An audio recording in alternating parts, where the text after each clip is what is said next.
So that's a long way to answer why we don't take risks. But it's fear. And I think if we all stopped to say what's worth more than this fear right now, it's worth it for me to get really embarrassed when I take a risk, because on the other side of that risk could be a huge opportunity, could be a great relationship, could be a new friendship, could be, who knows, money. Like, it's worth it for me to feel stupid or get embarrassed or fall on my face. But you have to know that there's something at the end of that. Like, if you're just a regular person, I'm not saying I'm not regular, but I'm saying if you're just a person who doesn't know that you can take feeling stupid or getting embarrassed because there's something on the other end of that risk, you're not going to take the risk. You're just going to coast. You're just going to coast. And then for me, what coasting looks like is I've become so small. I've become so small of a human being. And I cannot think, the visual that I have of myself right now when I am not in feeling open and feeling this way is a shriveled little raisin, a brown little raisin. And I just don't want to live life like a little raisin. I want to live it, one of my clients said, like a plump little date. I'm Srini Rao, and this is the Unmistakable Creative Podcast, where you get a window into the stories and insights of the most innovative and creative minds who've started movements, built thriving businesses, written best-selling books, and created insanely interesting art. For more, check out our 500-episode archive at unmistakablecreative.com. Ishita, welcome to the Unmistakable Creative. Thanks so much for taking the time to join us. Oh, so happy to be here. Thank you. Yeah, well, it is a long time coming. You have been referred to us by many friends, like Sarah Peck, who's a former guest here on the Unmistakable Creative, which says a whole hell of a lot about you and everything that you're up to. But before we get into what it is that you do, I want to ask you a question that I kind of know the answer to because I read the About page on your website. But oh, God. That is, what birth order were you and what impact did that end up having on your life and the choices that you've made with your life? Oh, birth order. That's so interesting that you asked that. I'm a middle child in the sense that I'm a twin. So I have a twin sister. She's 1 minute older than me. She uses that like 10 years though. She's definitely the older sister. And I mean, it's really, really true. I am wholeheartedly the younger sister in this bunch. And how did it affect me? I think it affects every last part of my life. We're very different. I'm a very big risk taker. And I have a huge penchant for like uncertainty and taking risks and doing things a non-traditional way, which I've had since I was a kid. I don't know if that comes from, I think middle kids tend to have, well, you're in the middle, right? You're constantly trying to figure out like your place. And for my entire life, she was very much like the protector of me. So I think that gave me a lot of space to basically grow my own personality, which is this kind of exploring person. What's out there for me? I have asked kind of bigger questions of myself since I was a kid, like literally, like, what am I here for? It also made me, I have a younger brother who's 28. He's 8 years younger. So I was definitely like a protector of him. We both were. So I think I straddle the world of like, being this person that feels free enough to go and do the things I want to do. But then I do also have this sense of like, wow, I'm really in this family. We're very close. I have my brother who's definitely sort of looking up to us and looking at what we're doing and how we're behaving and how we're living life.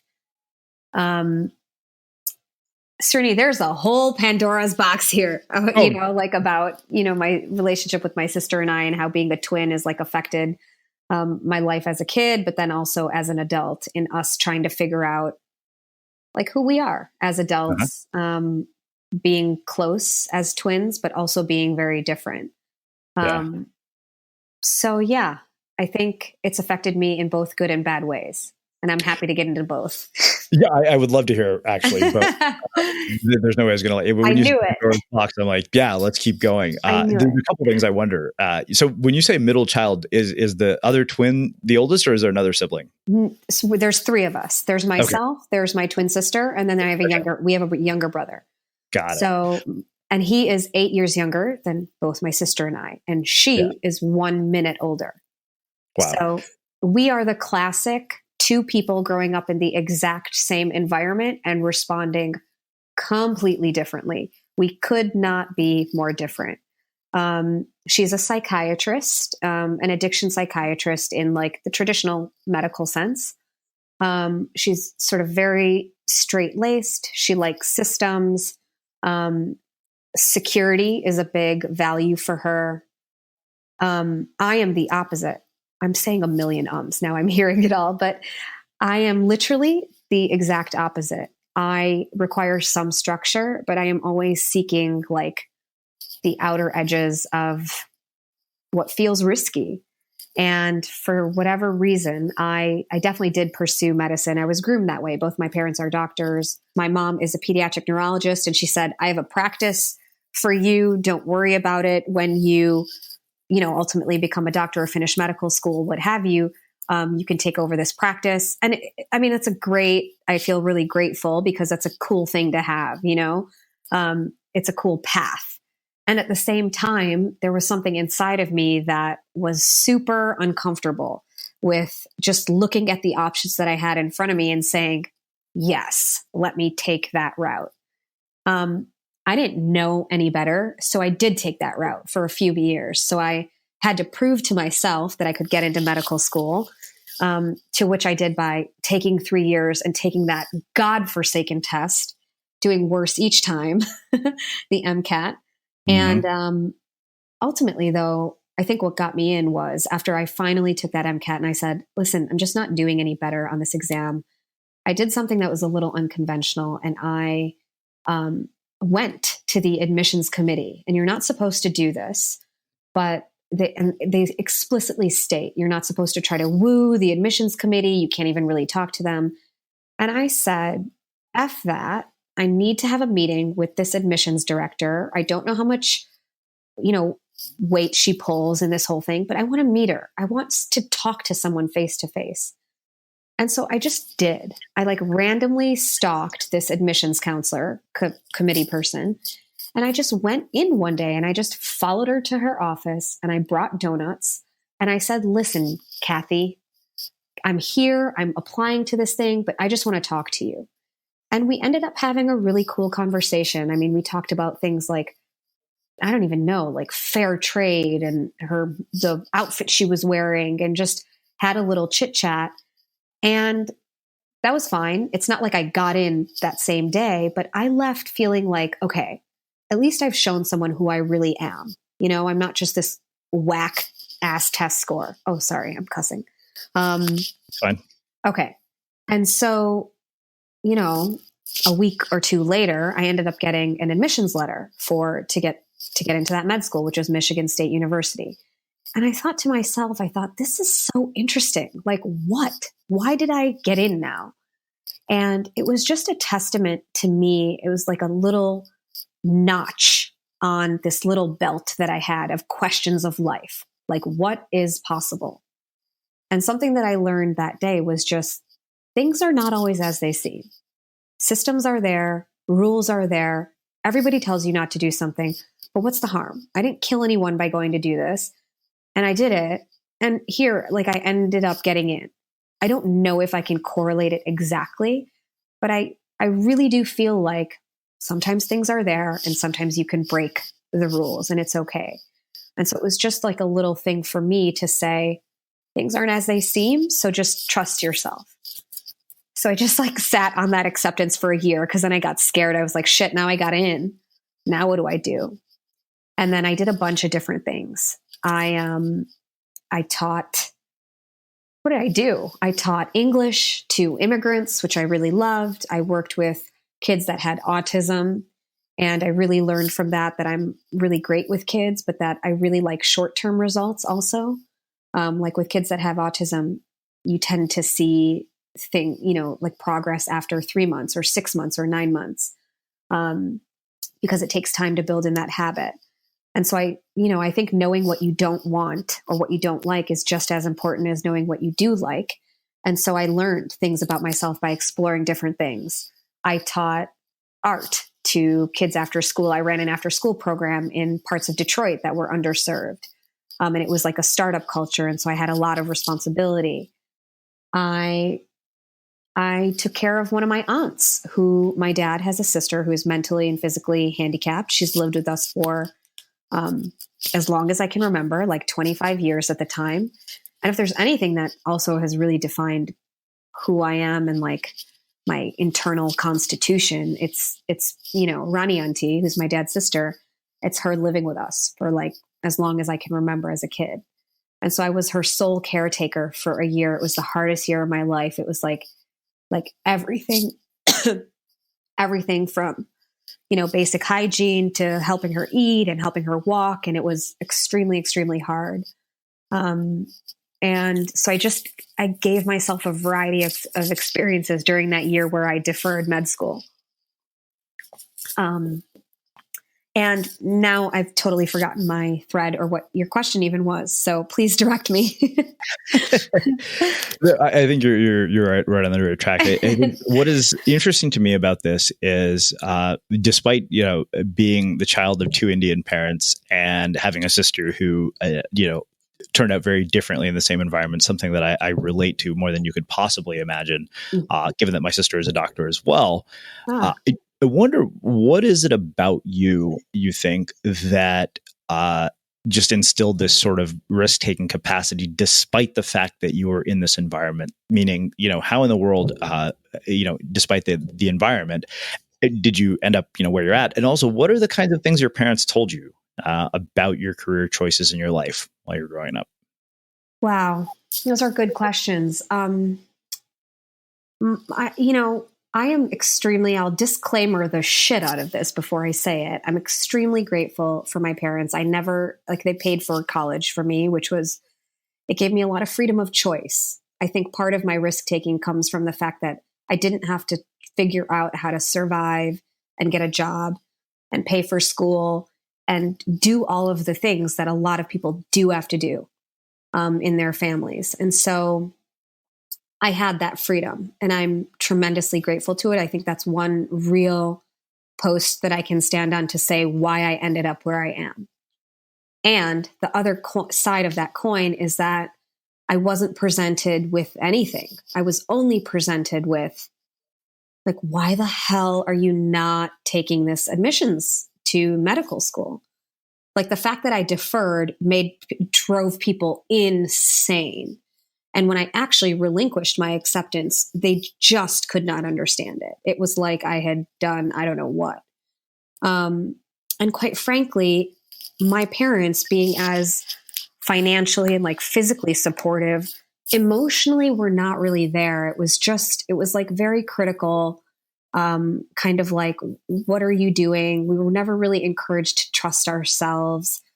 In fact, we were actively encouraged to not trust our own selves and like look to what our cousins were doing or look to what other people were doing. And I attribute this to Indian culture as a whole. I think a lot of ethnic cultures face this, which is like the looking outward to define success and security. A big part of my parents' value, and I understand why, because they're immigrants, is security, financial and otherwise. Risk-taking is it's not even a value. It's not prioritized. It's seen as bad.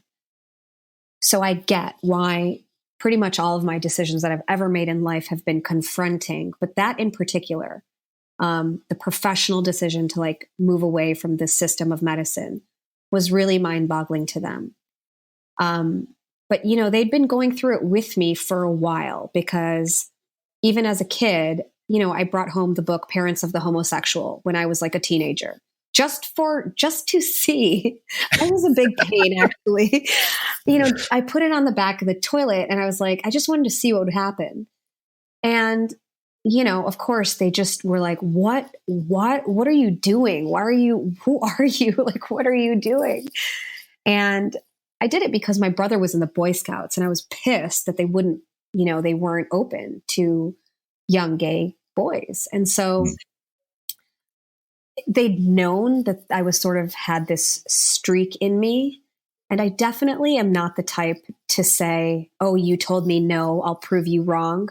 I really don't care. I don't care if you think it's a no or if you think it's a yes. I've never been driven by that. I think what has always driven me to your first question of why was I able to take risks, it was never this big rebellious thing that I had to be so different or I had to prove my parents wrong. It was that I feel something inside. I feel there's something bigger. I feel there's this risk that I want to take. I want to confront this like weird discomfort inside. I want to see it. I want to try it. I want to do it. And I will say it's never been easy. It's always been a big, big battle with my biggest battle, I will say, in my entire life, throughout my entire life, has been being myself and also being in my family. Professionally, personally, everything, it's still my biggest question. And I've discovered ways of like figuring it out, and I have tools to manage, and I've had many conversations with my parents about our relationship. But I will say 25 years, that's been the question. How can I be myself, my real self, pursue what I feel is important in my life and still be a functioning, harmonious contribution to my family? It's driven a lot of the work that I do. It's driven a lot of how I've pursued that work. Whether there's been times where I've like seemed to throw myself at something really risky on purpose, or I've sort of asked the question, what do I feel is bigger for me here? Whether I've gone to it slowly or I've gone to it fiercely, fundamentally, it's been informed by who am I as an individual and who am I as a part of this like unit? Like we grew up super codependent. So that's a whole nother Pandora's box. Which there are going to be so many. This is largely why I wanted to have this conversation with you, because I knew there was an underlying I was like, agenda. I want to talk to somebody who I can have an open conversation about this with, who actually understands it the way that I do. You mentioned that you have tools to deal with it. Talk to me about the tools. Talk to me about moments of conflict and how you've overcome them. Because I wonder too, like as a 40-year-old single Indian male who's about to be at my sister's wedding without a date, it's kind of, I'm like, wow, this is so not what my parents wanted, I'm sure. Oh my God. But I'm also the MC, which I realized is like a gold mine of an opportunity, which is how I plan to treat it. Because I realized instead of being mad, I'm going to put all these old Indian aunties to work on my behalf. Wait, did you say an MC? Yeah, I'm the MC for the wedding. Why are we living the exact same life? I should have been you. I should be your date to your sister's wedding. You should have been mine. No, my twin sister just got married in September, like 3-4 months ago. I was MC of their entire, oh my God, it was like a 500-person conference for 6 days. Did you have to write the speeches for your parents? No, actually they did. So that's amazing. This time around, they did it. I've definitely done that in the past for them, but no, it was, and I'm 37. It was a real sort of shock to the system. Well, my parents have had to confront it. I should have been married with 3 kids like 10 years ago. So they've had to understand and work with me around that and all of that. And also my sister, so she just got married. We're both 37. There's definitely this idea that we have been up against, I would say for a good 10 years, of our main function goal in life now is to get married, settle down, and have kids. And that's not untrue for many of the Indian women that I know right now. So tools to deal and manage conflict. I don't know. It's still really hard some days with my folks. It still requires me to get into a different state of mind of am I being solution oriented here? Or are we going to have the same conversation that I've had for 30 years, knowing that sometimes people can only meet you where they are? I'll give you an example. I've probably been having the same conversation with my dad about not forcing opinions on other people for 35 years, like literally. And I had to take the last couple years. We had actually a really hard couple years in my family. We had 2 really hard years. I'll be honest and transparent and say, I just moved back from Detroit. I spent 2 years in Detroit, specifically working on my family because it was a really, really hard time for us. I just moved back at the beginning of 2018. So it's been a year. And the prior 2 years I was in Detroit, and the prior 8 years I was in New York. So, and the context on that is I moved back to Detroit at the end of 2015. I had ended a relationship and I went home for 3 months. I was like, I'm sick of New York. I'm done with this. Let me go back home and heal for a couple months and then I'll be back. And I got home and there was quite a bit of trauma that I didn't realize was apparent in like a middle class, highly educated family. And there's certain things I can divulge, and there's certain other things that I still have not yet dealt with that I'm trying to figure out how to deal with. So I'll talk about the things that feel good for me to talk about. But it was really, really hard for 2 years. I will say every single day was a real struggle with my parents, both in terms of trying to understand their marriage and the ways that they interact with each other, which has really informed myself, my sister, and my brothers, a lot of, our views on relationships and what's possible and our struggles and our partners, etc.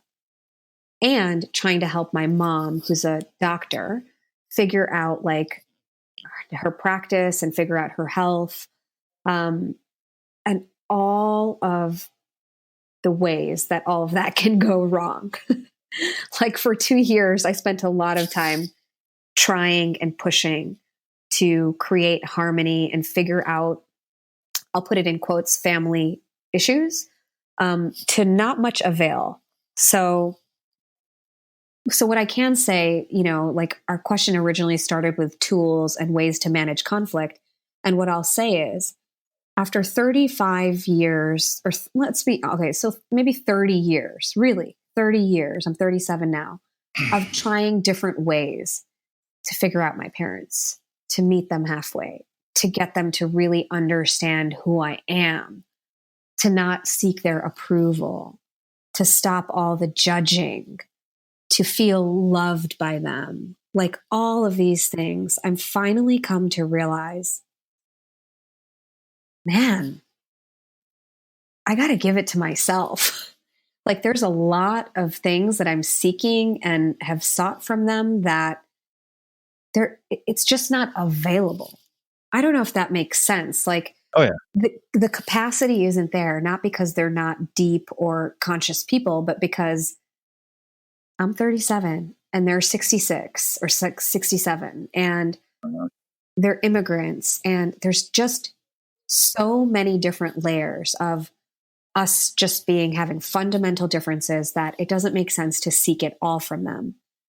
But I've also had to come to a lot of boundaries and my own self-care and my own practices of like understanding how I respect myself and understanding the relationships that I want to have with anybody, not just my parents, and how am I treated. And I will say, especially because the last 2 years were so difficult, the thing I really had to learn, and that I think God was like, listen, girl, if you don't learn this now, like your life is going to suck, is acceptance and surrender. I mean, there were days these last couple of years that I would cry for like hours and just not understand how shitty it could be, like how shitty it was. And I had to really come to a deep place of like acceptance, which does not mean approval. right? So like I can witness things that are going on and get that this is how it is without feeling good about it, and surrendering my need to like take care and control and fix things and help things and make sure things are okay, and just really get to a place where I was making sure I was okay. So I don't know about you, but vacuuming is not one of those things that I ever look forward to doing. But as you know, your environment has a huge impact on your creativity. So I still like it to be clean wherever I'm living and working. But now it doesn't have to be something that you deal with. If you're like me and you grew up in the 80s, you probably fantasized about the day when cleaning your house would be like it was for the Jetsons, meaning you don't have to lift a finger. Well, the good news is that we're already kind of living in that future. And the easiest way to make sure your floors are clean every day is with the iRobot Roomba Robot Vacuum.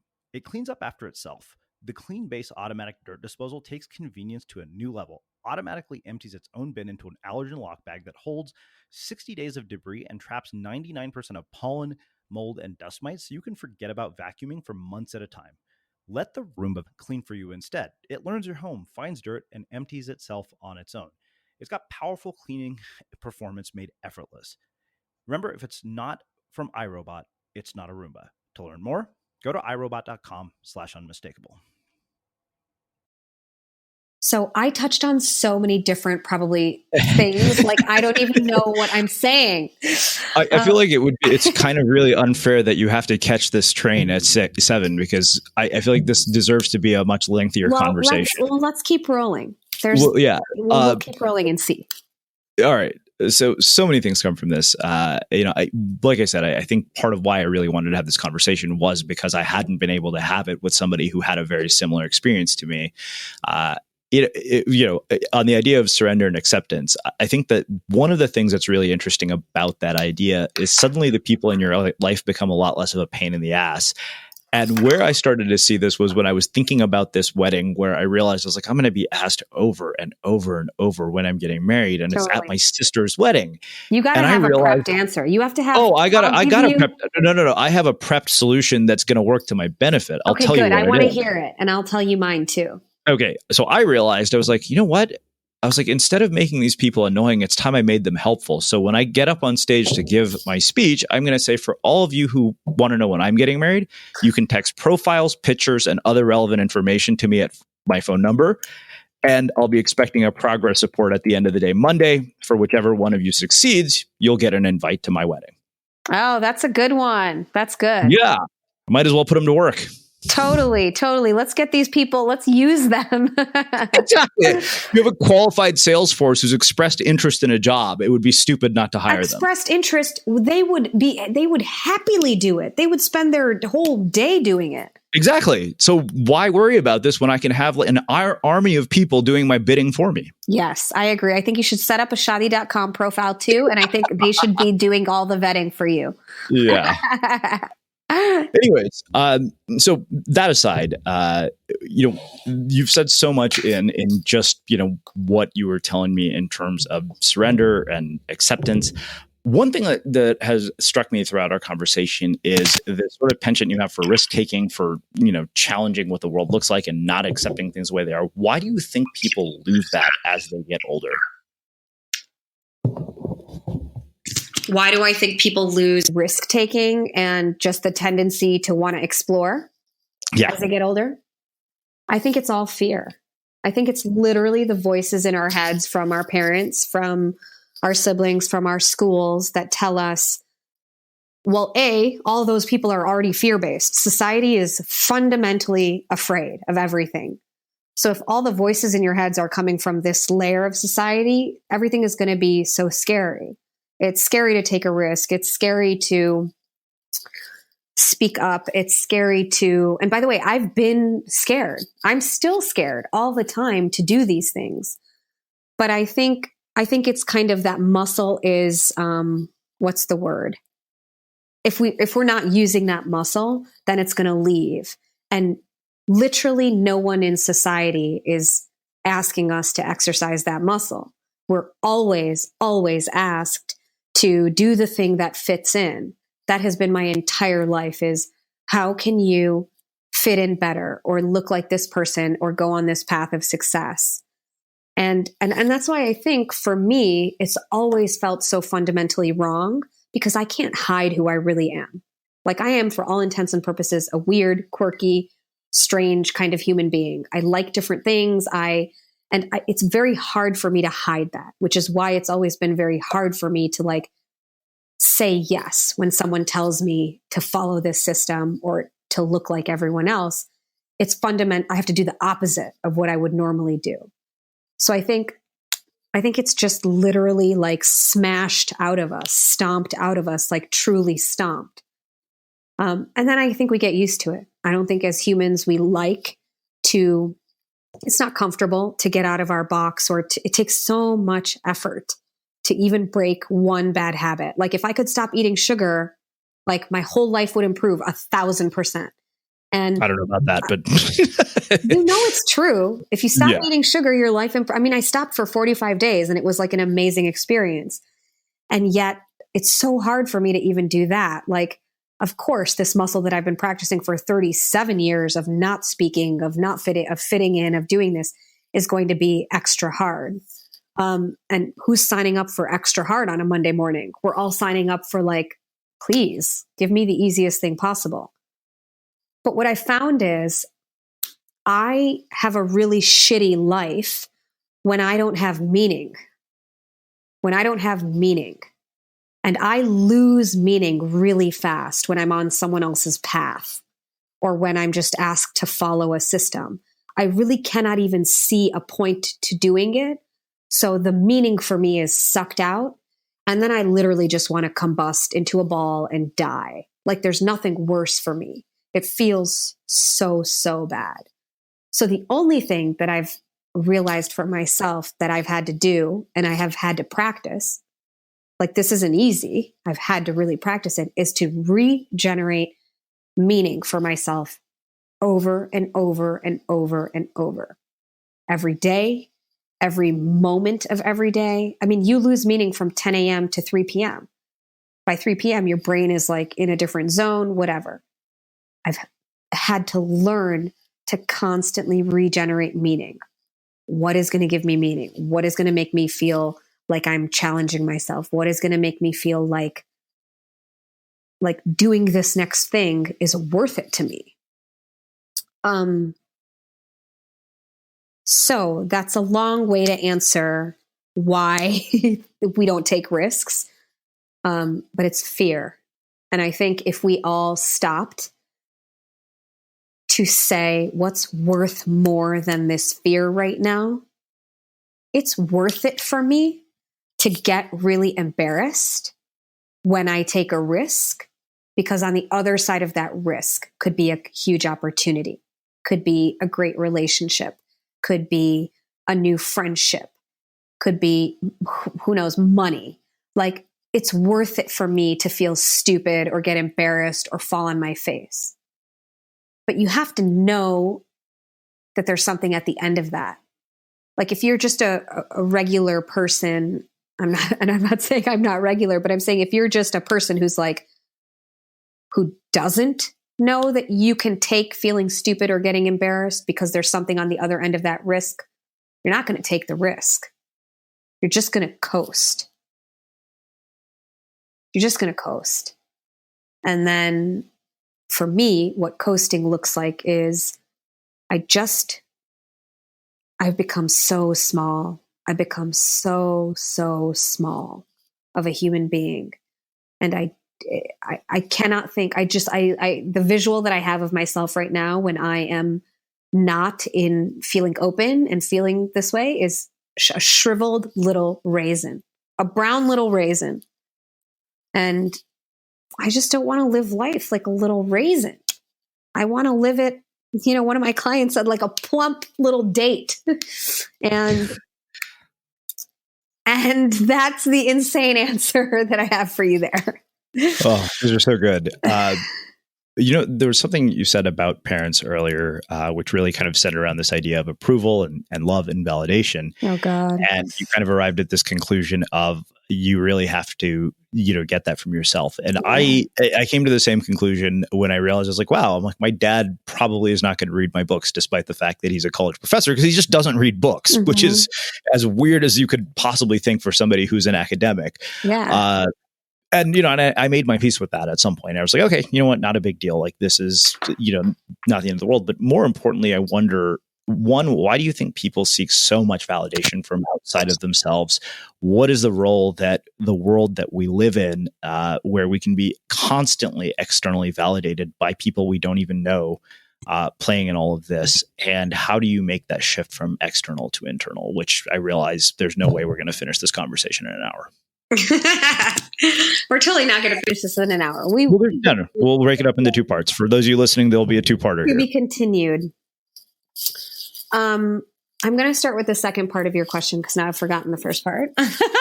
The shift from external to internal has been so messy for me. It's been messy and it's been painful because I didn't know how to do it. I don't think we know how to love ourselves. I think as kids, we do look to our parents to provide that love, that safety, that comfort. So that is 100%. That was my model forever, was mom and dad, hello, love me for who I am. Mom and dad, validate me for being this kind of unconventional, risky person in the world, not the person that you want.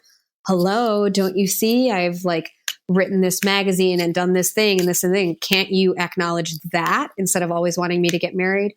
I mean, that was my stance for so long, but it wasn't really being responsible for,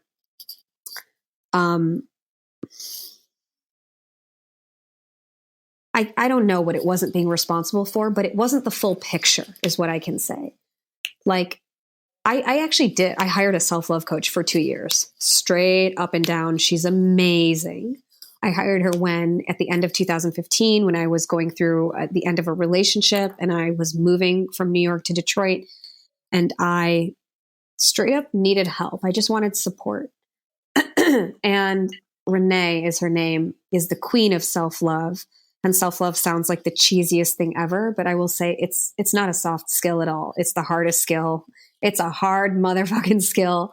And it is the foundation now of my business, all my risk taking, every professional thing I do, every relationship, romantic relationship that I'm in. It is the foundation of everything, even my family relationships. But that road has looked super ugly. I mean, I don't think I've cried more than I've cried in the last 3 years.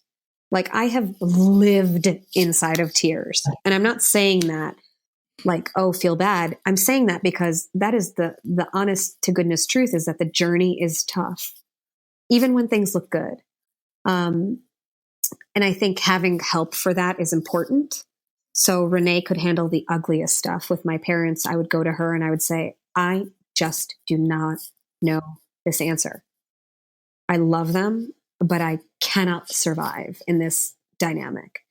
And we would work through it. And if your lens is self-love, you begin to take more responsibility. I think that's what I was trying to get at before, is you start taking responsibility for understanding and learning how your own world can give you what you need without it coming from the people that you think it needs to come from, be that husband, wife, mom, dad, sibling, whatever. And I never understood that.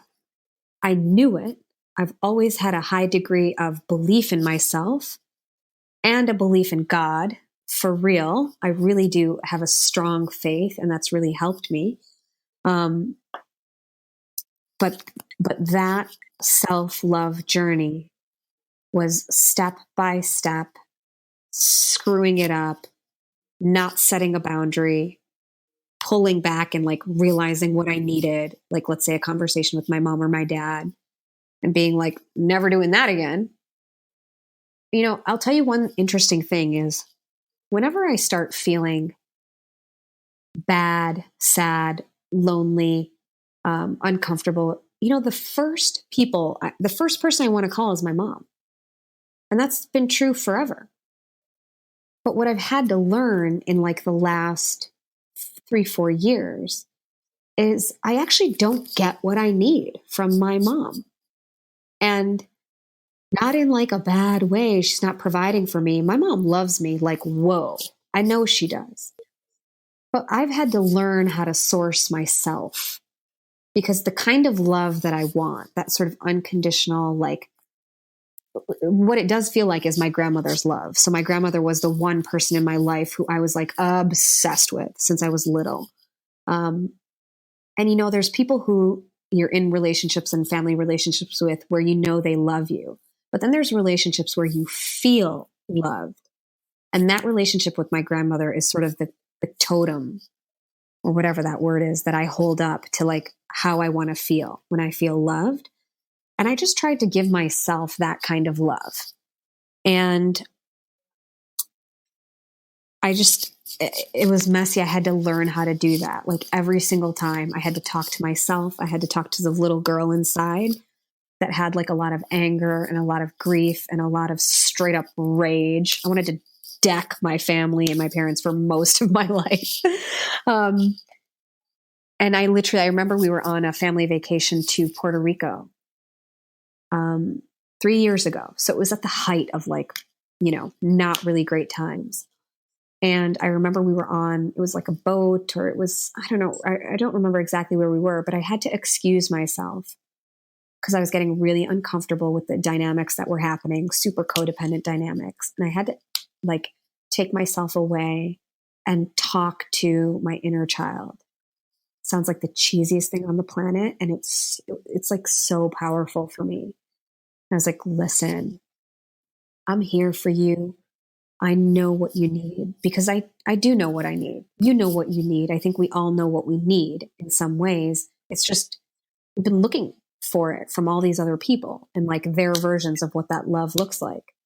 And so I just would have conversations with myself. I journaled like crazy. I mean, I've always journaled, but the last few years has really revealed a lot of like helpful things in my journaling. Setting boundaries is huge with self-love for me, because I'm a classic overgiver, especially when it comes to my family. Like I will just give of myself, like even with my sister's wedding. Like I spent 3 months out of my whole life, like not even really working, preparing for this wedding, and if she's getting married on September 2nd, my dad's like, okay, so you'll come home August 2nd. I'm like, no, who the hell comes home 30 days before a wedding? Like, why would I do that? But it's just this like tendency to like prioritize everything over family. And, I've always felt weird when people say like, oh, like what's the most important thing in your life? Like family and friends, and then my work and this. And my answer, when I want to say family, and I love my family, I don't think I could survive without my family, truly. But my answer has always felt wrong. I've always said for other people, I've always written family, and it's felt wrong, because what's actually real is myself. It's myself first. And people sometimes don't get that. I'm definitely seen in some ways as like weird or selfish or whatever. But the people that know me and that are closest to me, like my parents or my siblings, they sort of get it now. My siblings definitely do. But it's been a journey. It's been a total journey.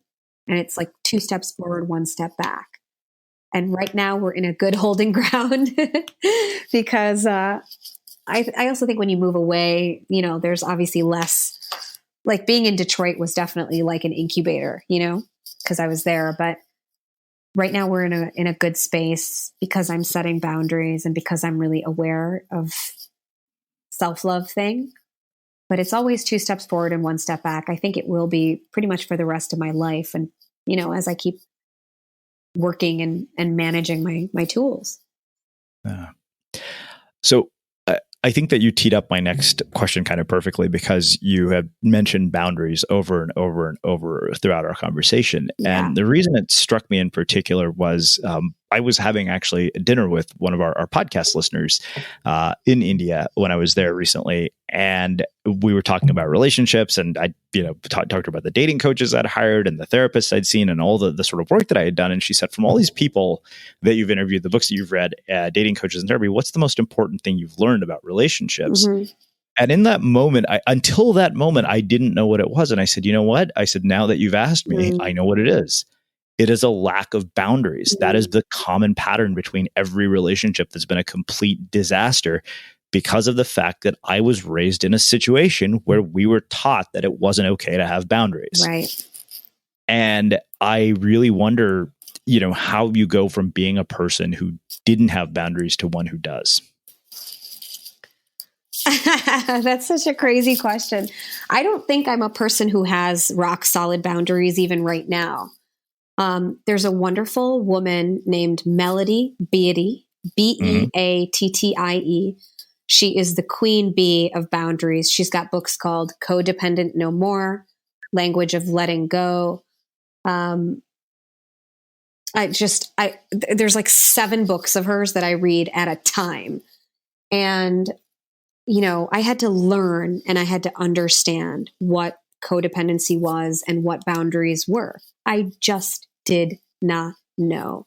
I would give every last hour, every last brain space, heart space, all of it over to my family or my siblings or the person that I was with at the time. And it actually drove me totally insane and to burnout and to like poor health, like just physically, because you can't sustain giving like that. So the way I went from it, nothing that I've ever done in terms of like going from a good thing to a bad thing has been looked clean. It's never been clean. It's always been super messy. But the good thing about me is I also know I don't know everything, and I also get a lot of support. So one really great way I learned how to set boundaries was through my self-love coach, Renee.